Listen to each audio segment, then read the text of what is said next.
Idaho to consider banning drag queen performances.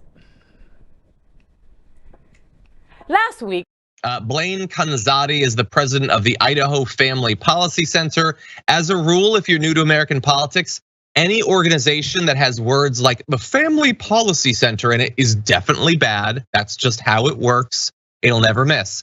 Says no child should ever be exposed to sexual exhibitions like drag shows in public places, whether that's at a public park or a public library.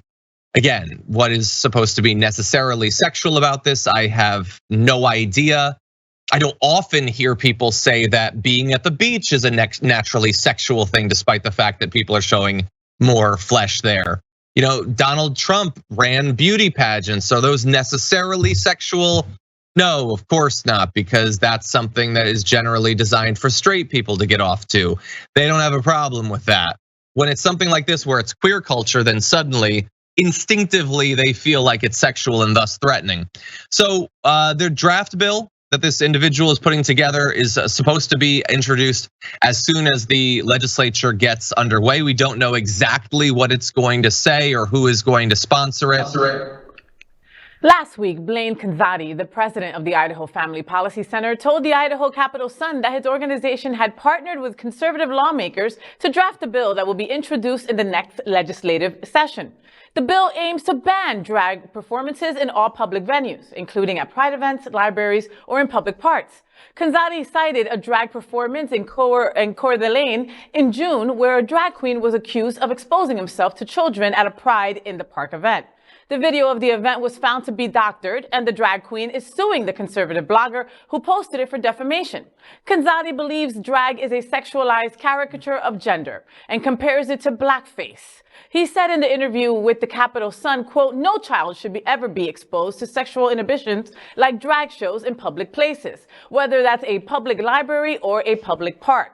There were many Supreme Court decisions from the 19th century dealing with public virtue and how sexual practices should not take place in public because it degraded public virtue, end quote. So let's just go back to the Puritan times, okay? Let's just go back there, and everybody's allowed to have slaves, and I'm gonna need for you to co-sign on a bank thing for me because I'm not allowed to have my own checking account now, or vote or anything. Seriously. See, I'm just worried that Mr. Idaho Potato Head won't be able to dress up like Mrs. Potato Head anymore. You know, the revival of these colonial vestiges keep coming up in terms of law cases where they pick these precedents that are no longer applicable, they're no longer even good law, and they use them against, or they weaponize it against our communities.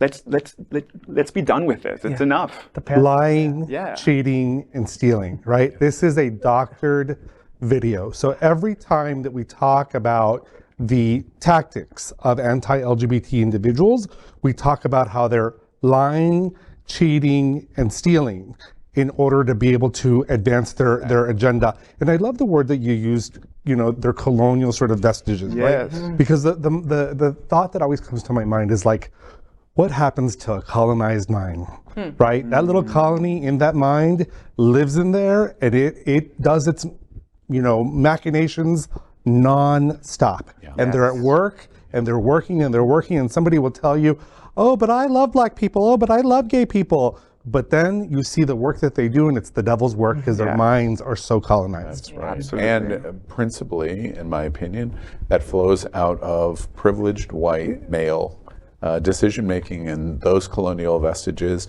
because that's what creates slavery and oppression of minority, rejection of immigration. Preservation of power. It's preservation of power and money. Rejection of Latino, women can't have control of their body, and homophobia, clearly. At least if we could all be on the same starting point of understanding why this is happening, you probably hit the nail on the head. One last thing that I would like to say in relation as to the why. Let's answer the question as to why. Take the exact same standards that are here and apply it to broad society. Let me give you two quick examples. If Hooters was all gay men, it would be in this example, it would be made illegal. Hooters is never going to be made illegal. Hooters is a highly sexualized restaurant platform. Do I care about that? Absolutely not, because it is not a sexual experience. I have the capability of understanding the difference.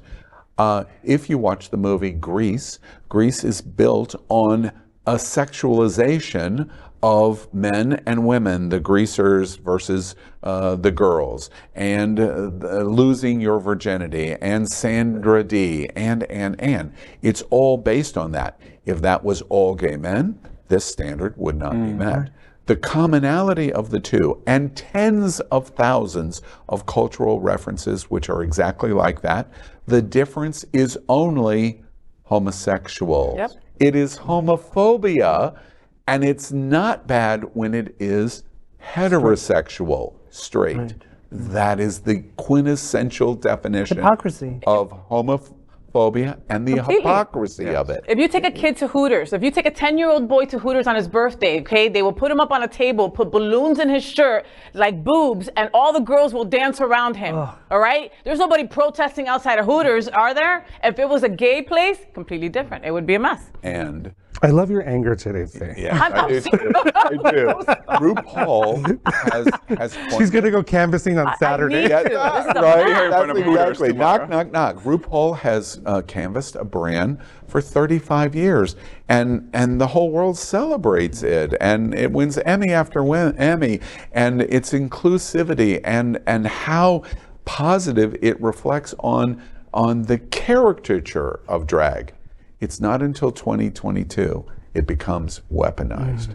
And the reason it becomes weaponized is, first, it's homophobic, but second, it is to gain power and money. Let's call the spade literally what the spade is. LGBTQ plus news is vital for our community and for the broader world as a whole. We have enough enemies at Fox News. Tucker, Sean, and Lara are loud. We need passionate allies. Happening Out television network, Queer News Tonight, and It's Happening Out are literally out of the closet and into the headlines. Our community needs your support. Like this broadcast and subscribe now to ensure the growth of the entire LGBTQ plus community.